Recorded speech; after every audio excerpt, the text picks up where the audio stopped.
guys. Good morning. Morning mga migs. Day number 2. No, it's day 3 already. Oh, day number 3. Yeah. Day 2 dito sa gitna. Day 2, day 3.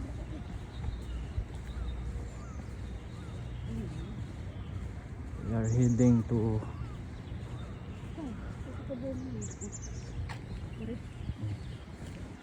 Dallas Waterfront Trail. Aksyon naghayag mga migs. Dool na may mga migs. Dallas Waterfront Trail.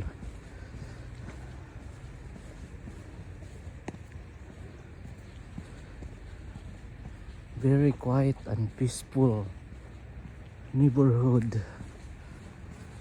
Di ba, Mang? Very quiet and peaceful neighborhood.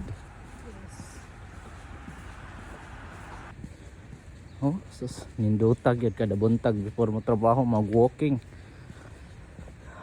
What's a really good, nice place. Pero, mupod lagi mga migs. It comes with the price. Medyo pricey yun diri. But, tanawon po nimo ang pros. Dili kay ka mag-antos kung mag-winter kay mild snow lang. Sige lang yung uwan. But, for us, we are Filipino.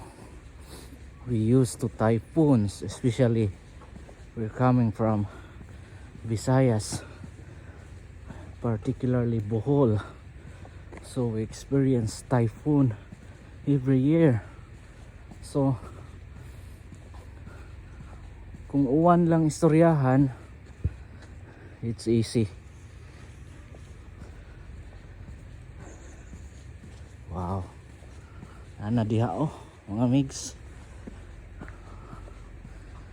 Wow, walking distance lang sa among accommodation. So kaning Waterfront Trail mga migs, famous ni siya. Hawaiian Garden, no? Nagahan nagbulak oy. Sagbot ba gani tan-awon?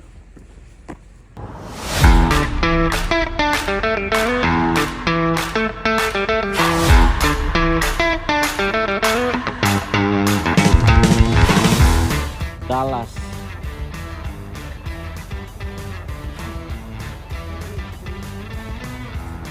Waterfront